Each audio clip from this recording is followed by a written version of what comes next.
interested in learning how to give as an engaging a presentation and interactive as you are right now.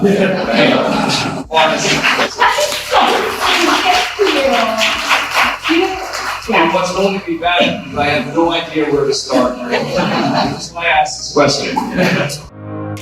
How do you navigate change? It's a question we think about often, and one that today's world expects us to be comfortable with. The challenge, however, is where do you begin? And how do you develop the mindset and skills to be successful? You're listening to Designing Schools, and I'm your host, Dr. Saba Kidwai, educator, researcher, and storyteller. Join me each week for stories and strategies that bridge the gap between research and practice, as together we explore how might we design schools.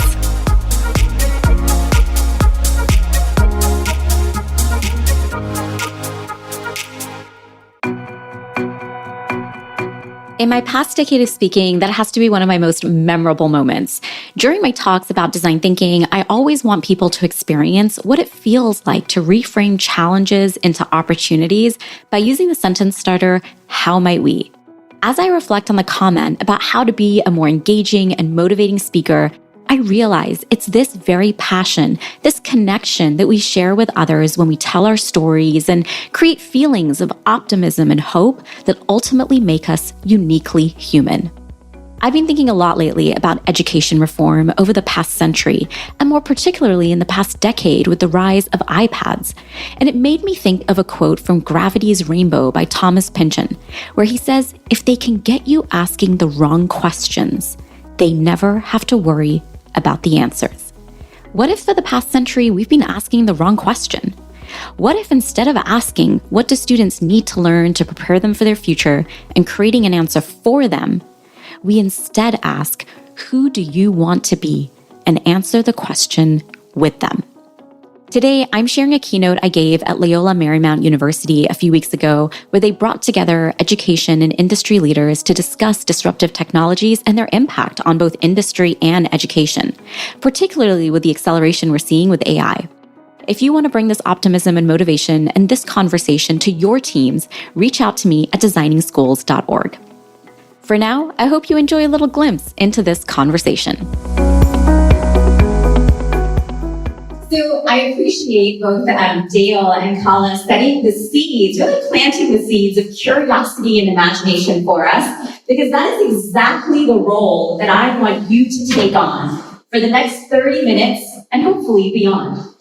There's a role at Disney called Imagineer, and this team is tasked with dreaming, designing, and building experiences that draw in thousands of people every single day to what being here in California we all know as the most magical and happiest place on earth. And so what I want you to do for the next 30 minutes, and like I said, hopefully beyond, is to pretend that you are an Imagineer in whatever your role or your company is. To get started with that question, I'm going to ask you to take a moment to think about the answer to the following question, and hopefully we'll get to hear from some of you as to what your answers are. I want you to tell me, when thinking about your role, describe who you want to be. So when thinking about your role, take a moment to just jot down, or if you don't have these papers on your phone or just in your head, who do you want to be? Who do you want to be has become my favorite question to ask any group I'm working with, and I really encourage you to ask this question as well. What you hear are the qualities that make us uniquely human. Traits like being a mentor, being reliable, being mission-driven as a leader, and being a role model for the values of the organization were just a few of the ones that we heard today. Again, like I shared, these are all the qualities that make us unique as humans compared to machines. I think I've mentioned Atomic Habits on every episode of the podcast since I read it. And this has been an incredibly powerful question that sparks both connection in the audience as people really reflect on who they want to be. Next, I connect this idea to the inequities we often see and how we can create more shared prosperity so everyone can take advantage of existing and emerging technologies. So where was this question from? This question was inspired by the book Atomic Habits. Highly recommended, incredible book. But in the book, the author does something really interesting. He challenges our perception of how it is we are successful in achieving our goals. He says, usually when we think about our goals, we are so outcome-driven. And he says, instead of being outcome-driven and focusing on what we want to get, we should instead focus on who it is we want to be. And you'll notice if we had asked more people, if you ask this question of anybody, it's really rare that you'll hear people say things like, I want to be the person who helps our team get better results. Or I want to be the person who helps my students get higher test scores. Or I want to be that teacher who wants my students to stay up all night so they're getting good grades on their tests. You also will rarely hear anyone say a title. What you will always hear people say are the traits that make us uniquely human. Things like being a mentor, being reliable, being a safe space that people can go to, being somebody who upholds the values and the mission of our organization. These are the traits and qualities that make us uniquely human. They are what give us meaning and purpose in the work we do and the lives that we live. In 2007, I graduated as a high school history teacher. And in the book, Thank You for Being Late, Thomas Friedman also calls the year 2007 an inflection point. Anyone want to guess why? iPhone, yes, somebody said iPhone. You're absolutely right. It was the year that not only the iPhone was launched, but many other emerging technologies as well that today we use on a daily basis. From our social media tools to things like 3G, now we have 5G, to many other things. Yet just a few months later, we would enter a global recession. And so while some people were building incredible products and services based on emerging and existing technologies, other people were struggling to adapt to a world that was rapidly changing. Why? As author William Gibson says, the future is here. It just isn't evenly distributed. In 2007, I was not on stages like these, and I definitely was not part of conversations around existing and emerging technologies. I was on the opposite end of the spectrum. I had just graduated as a first-year high school history teacher, and I was struggling to understand why my master's in education, my high test scores, my great teaching evaluations were not enough to allow me to hold on to a stable job.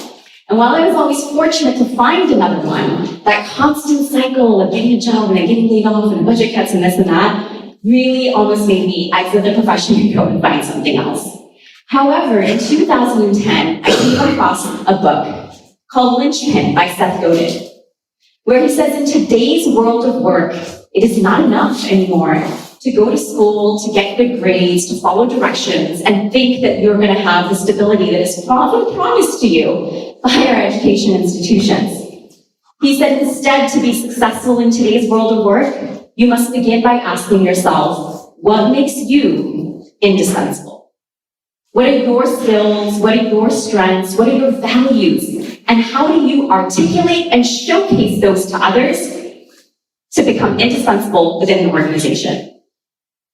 When we look back on 2023, history will once again remember this year as yet another inflection point. I mean, just this week alone, we saw the release of tools like ChatGPT 4, of Microsoft Copilot, and many others. And so the question that I want us to think about today is, are we designing schools that graduate humans, or are we designing schools that are graduating machines? Because it's once again important to remember that these are not new technologies. AI is embedded in the fabric of our everyday lives. From the navigation apps that most of us probably use to get here, to the music and TV recommendations that we get from Netflix and Spotify, to the smart technologies that do tasks for us within our home.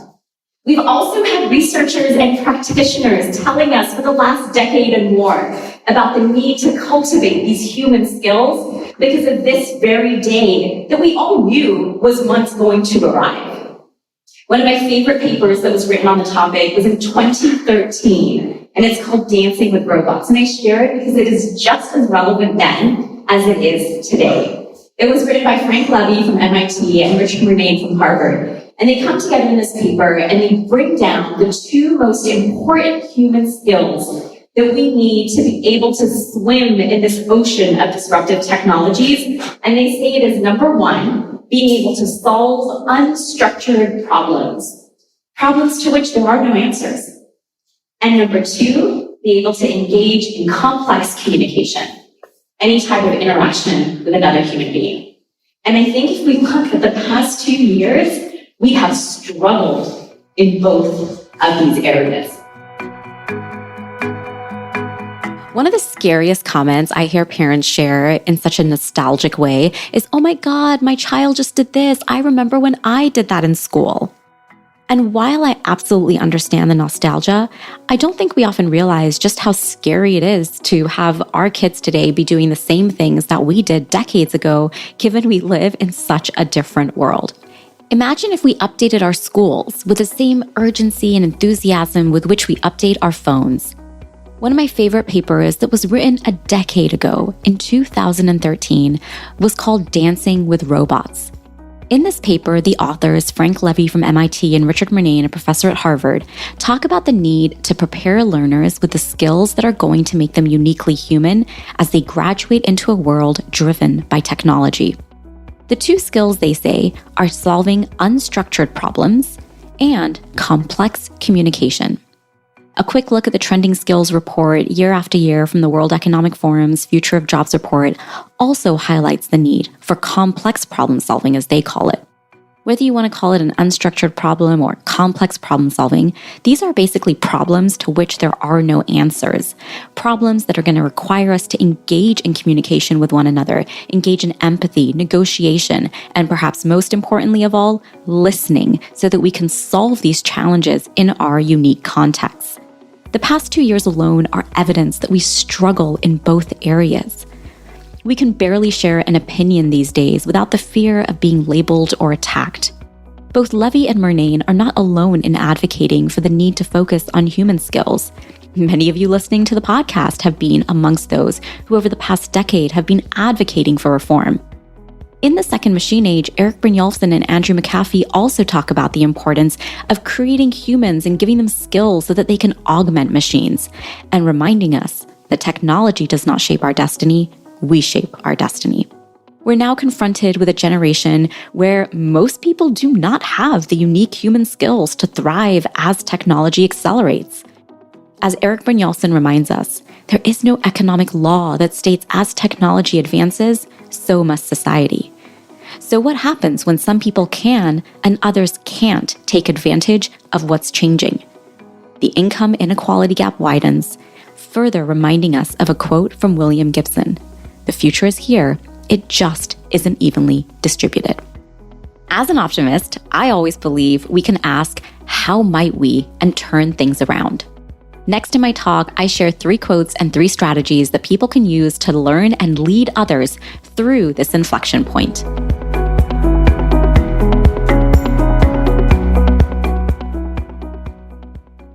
So what now? And how do we move forward? I want to share with you today 3 quotes, 3 strategies, and 3 tools that I hope will allow you to learn and lead others through this inflection point so we can move much faster and much stronger than we have in the past decade. So quote number 1, I bring you back to the same one that inspired me a decade ago, and that's in this one by Lynch by Seth Godin. What makes you indispensable? This truly has to be where we start, because ultimately it is this self-awareness about ourselves that helps us gives us the confidence to know how to set ourselves apart in a world where we feel like so many other things are often replacing us. Because ultimately, while we often think that it's going to be AI that's going to help, replace us, what's probably going to make you more replaceable is going to be the human that knows how to leverage the AI. The human that knows how to leverage the AI is going to become one of the most indispensable people in every area of their life. One of my favorite tools for being able to help people take the first step towards discovering this or really strengthening their self-awareness around themselves is this tool called Spark. And I'm going to actually share this with you so you don't have to worry about capturing it all. But Spark is really inspirational because it's not just a personality test, so to speak. It's more an assessment around what energizes you at work. And one of the number one comments we hear from people when they take this is they say, I feel so seen. A couple years ago, I was working for Apple Education. I was working in schools across California and the country, who are using technology. And in 2021, I wanted to resign, right? Never an easy decision. But Spark actually came out the week that I was making that decision, or it came out one of the weeks during that time. And it actually became my finalizing moment to being oh my God, okay, this is why I'm feeling the way I do. This is what really energizes me. And this is why I'm no longer fulfilled in this position. I need to be able to move on. So I hope it does the same for you and people in your organization as well. The second quote I want to share with you, this one had a huge impact on me, both personally and professionally. It's by author, economist, and professor and director of the Stanford Digital Economy Lab, Eric Brynjolfsson, where he says, technology is not destiny. We shape our destiny. And for the past decade, I sort of took this quote as my call to action. And the answer that I come back to over and over again when we look at how do we shape our destiny in a technology-driven world, the answer comes back over and over again to a method called design thinking, which some of you may be familiar with. And if you're not, there's a couple of things that make the design thinking framework unique from others. Not only is it a method that helps you solve problems, but it's also a method that helps you make sure you are finding the right problems to solve. What makes this method so unique is that it begins with empathy. So instead of coming to the table with a solution that you think needs to be implemented, we come to the table ready to listen and learn to those we are designing for so that we can identify the real gaps that exist to create the right solutions to the right problems. One of the other great things about design thinking is it's iterative. The idea is you're not meant to spend months and months and months designing and building something. You're meant to take small steps in order to allow you to kind of move forward in turning your ideas into impact.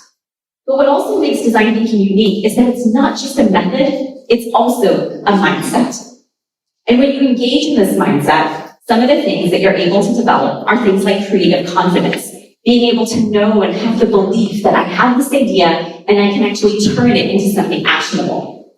Things like learning from failure, knowing that your first try will never be your last try. But one of my favorite mindsets that comes from design thinking is optimism. Because every single design thinking experiment begins with the sentence, how might we? Which implies we don't know what the answer is, but we know that there is something that we might be able to do.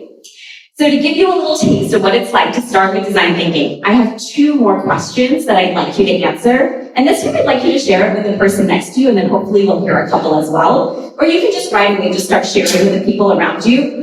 When thinking about your role, or if you just think about the next 3 months in particular, I want you to tell me one thing you're interested in trying and one thing that's holding you back. These are 2 powerful questions. What's one thing you're interested in trying and one thing that's holding you back? By opening the door to this conversation, we learn more about people's hopes and dreams and also recognize the fears that hold them back. To build on the curiosity of what someone is interested in trying, we reframe their challenges into how might we statements. This short but powerful exercise, paired with the opening question of who do we want to be, allows people to more deeply connect with what makes them uniquely human, while also seeing a path forward for how to turn their obstacles into opportunities. I'll share a link to these slides in the show notes along with the resources that I'm sharing. I'm going to also share a couple of examples from the audience right now. And what I love most from what you're going to hear is the vulnerability with which people are sharing their hopes and dreams, but also what's holding them back, even in a room full of strangers.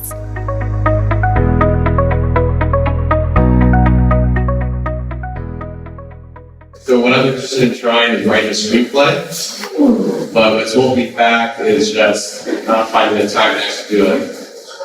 So work always gets in the way. Side project I've always wanted to do. Absolutely. That is the perfect design thinking experiment, right? And one of the most beautiful things about design thinking, and let's cue up our next person, let's have another volunteer share one more. One of the best things about design thinking is you get to go in with that vulnerability, knowing that I don't have an answer, but I have a framework that I can lean on to scaffold and walk me through how I'm going to get from, I want to write a screenplay, but I have no time, to, wow, I just took step one and have page one of my screenplay written out for me. All right, so can you saw another hand over here? Yeah, this is the weak answer. I do apologize. There's no weak answer. Go for it. It's super weak. It's to learn more about AI. Okay. But the reason why is just the learning outcomes for my students. I'm a theater student. I'm a theater teacher, but I have theater students, and incorporating the technology into creative works is different than some of the more static professions. So I want to try to find a way to do that. But what's holding me back? I just said knowledge, but I guess that's why I'm here. So I'm trying to get there, but I am a long way from there. So that's what's happening. But there you go. That's all. Yeah, no, I love that. And honestly, I don't think this is a weak answer at all. I was just talking about this with my friend yesterday. You know, when we're in this space, we really take for granted how much we know. And how much we're exposed to. If you go to honestly this weekend, if you're with friends, family, or at a party or a dinner or anything, ask people if they've played with ChatGPT before. Majority of people will say, no, what's that? I had a friend yesterday who didn't even believe me when I was telling her what was possible, and I had to literally do it in front of her and show her what was happening, and she was like, what? So many people, forget learning about something, don't even know what is going on right now. And so we really are those people who are hopefully going to lead, learn and lead others in this journey. One more. I'm interested in learning how to give as engaging a presentation and interactive as you are right now. Honestly.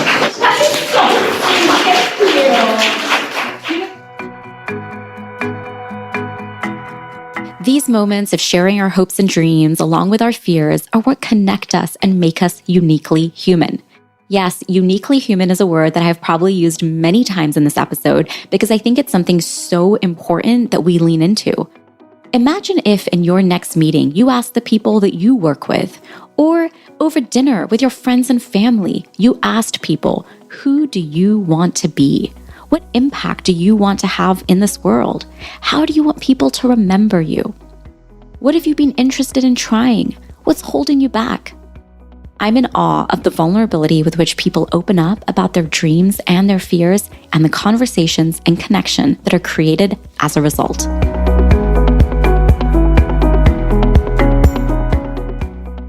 This is honestly going to be our hardest challenge. There's a really great book that's written about this. It was written a couple of years ago, actually, by Kai-Fu Lee, and it's called AI Superpowers. And in that book, he says our challenge to humanity is not going to be like, yes, there's the dangers of AI, there's all these other things, but our greatest challenge is going to be able to know what to do as humans when work, which is most people's biggest identity, is no longer your biggest identity. And one of the things that it opens the door to is passion, writing screenplays, traveling more, being able to experience things that we never were able to do. Every single thing we always want to do, the barrier is always, oh, but I don't have time. How do we create a world where we have 5 days that are free to explore, to be curious, to be human, to spend time with our families and focus on our health and wellness, and 2 days that we're working? Which, given what I've seen, is pretty probable. So anyways, thank you so much for those of you who shared. To help you dig deeper into this, because obviously just a couple seconds is not enough, I have another framework in here. This is a collaborative whiteboard made in Canva. You can click it, download it. But I hope it's something that you take back and do with yourselves and with your teams as well. I call it the obstacles and opportunities framework that allows you to be able to say, hey, these are my obstacles. The screenplay is a great example. Learning about AI, how do I get, excited to give a talk about something? These are the things that are moving me forward. These are the things that are holding me back. How do I mitigate for those and take step one towards moving in that direction? Most of the times we're trying to figure out the end before we even know what step one is. And that's why most people will stop before they even start. So in 2017, after hearing, Eric Nielsen, say technology is not destiny, we shape our destiny, and learning so much about design thinking, I wanted to add a research layer to this conversation. So in 2017, I went back to get my doctorate, and I did my research at a school, public school, great one to go visit, in San Diego, California, called Design 39. And they have weaved design thinking into every single element of what they do. And I remember they're a public school. They still uphold all the traditional metrics, standards, this, that, and whatnot. But because they've used the design thinking methodology, they've been able to challenge a lot of the traditional structures that we often think cannot be undone. And one of the things they say things like the bell schedule, teachers working in isolation, all these different things were human done and can be human undone as well. I took the research and turned it into a documentary, and you can watch it online. But for now, I would love to share the trailer with you. We were born with the traits that make us uniquely human: curiosity, imagination, creativity, and intuition. Imagine how different our world would look if schools nurtured who we are, our hopes and our dreams, while helping us overcome our fears, instead of allowing our unique human qualities to decay year after year. To spark more of these conversations in your organizations and in your homes, the documentary, Designing Schools, The Future is a Place We Create, is now available for free on YouTube. In the documentary, you'll hear from educators, parents, and leaders about why they started asking, is there a different way to do school? And how they came up with an answer. You'll find a link to the documentary in the show notes, and I hope it inspires all of you to imagine, is there a different way to do school? And then to use the design thinking method to turn your ideas into impact.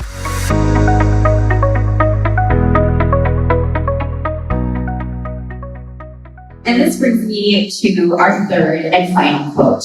It's something that lately, and I might change the name, it's like a work in progress, but I'm calling it right now your 0 to hero moment to spark your use of AI. So let me tell you a little bit about it.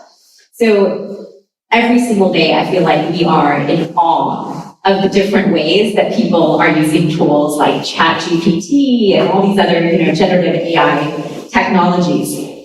Yet ultimately, it all starts with a human prompt. It all starts with our creativity, our imagination. And you'll notice people will start with the very basics, like, I want you to, tell me a recipe about something, or I want you to tell me the history of this person. But as they start engaging a little bit more, they're like, oh, I wonder if it can do this, and I wonder if it can do that, and this and that, and this and that. You just start going down this rabbit hole with ChatGPT. And so the question becomes, how do we nurture that 0 to hero moment? How do we nurture those questions, that creativity and that collaboration that only the human can do, to then be able to think about, this is what the machine should be doing, and this is what we should be doing together. And the reason this has become so important is really for the past decade, if you think back, specifically to when iPads came, and we were having a very similar conversation. We did not take the time to really define what it meant to be a creative, what it meant to be a critical thinker, what it meant to be a collaborator. For the longest time, probably even now, collaboration in education looks like me and you working together on a Google Doc. And so for years, we've kind of been told, well, AI will never be as creative or, collaborative as you. But this week, Microsoft really challenged that assumption when they launched Copilot. As somebody who has zero idea how to use Excel, data is not my strength, I feel like a whole new world just opened up for me. If you're someone whose skill set is not in building slide decks, a whole new world just opened up for you. And even if you do those tasks, the first thing that's coming to your head right now is, oh my gosh, that's 70% of my day. And so one of the things that I think we have to be really cautious of is making sure that we give that 70% of time back to people to do the things that humans do best. So my third and final tool for you is a framework called Spark. Again, this is all work in progress. This is all so new. But Spark is a framework that I use with ChatGPT. I share with it the scenario, the problem, my aspiration, the results I'm hoping for, and the last one is Kismet. What is my dream outcome? And when I engage, I'm going to walk you through just a really quick little video of what this looks like. Like I said, I'm going to share this with you. But one of the things you want to do with ChatGPT is never make an assumption. Always first give it the framework you're using. So here we added Spark. One of my problems is, we hear this a lot from teachers these days, I have a lot of preps and I want to have more time to collaborate with my teachers. I put that in here using the Spark model, and it's going to generate a list of ideas for me. From here, I can now choose one of those ideas. I love the area of collaborative projects that it brings up. They're interdisciplinary. And so I say, okay, I'm teaching 5th grade. Pick a standard and show me what this would look like. I have 5 days. I teach for 50 minutes. It's going ahead right now and it's generating a lesson plan for every single day of those 50 minutes, complete with directions, instructions, and assessments. I'm then going to say, I don't like that you want my kids to make posters because we use iPads, so can you give me some iPad options, please? It gives me the option to use Canva and GarageBand. Love it. Can you create some directions, please, for my students so that they know how to use those tools and tutorials? I don't really have the time to do that right now. It's going to go ahead and generate those resources for me. The GarageBand one, my kids don't really know how to make podcasts, so I'm going to give them a template for what makes a great podcast episode. I wanted to design the assessment and competency-based rubrics to align, and then I want to make sure I share this with my peers. So I'm going to make sure I have a little conference description and a little outline for how I can best put this all together. What I love about this particular experience that I actually haven't done before is you can actually ask it for feedback. You can ask it, well, what am I missing? Given the world that we live in, these are the skills, these are the outcomes that my district prioritizes, my school prioritizes, the world is looking for right now. What's missing in my lesson and how can I make it better? But the point of that is, it really is our imagination and our creativity that is going to free us from the drudgery of the tasks that consume our lives, that often prevent us from writing those screenplays and from discovering our passion, and honestly, most of the time from learning the things that we are excited to learn. At the start of today, I asked you who it is that you want it to be. And so many, if I had to sum it up in one word, everything really came down to building relationships. And what's really ironic is when we do the research around what students want most from their teachers and their schools, relationships is the answer they give as well. I want to know that my teachers care about me. I want to feel connected to my peers and my teachers. I want to feel motivated and engaged in what it is I'm doing. And those are things that technology will never be able to do.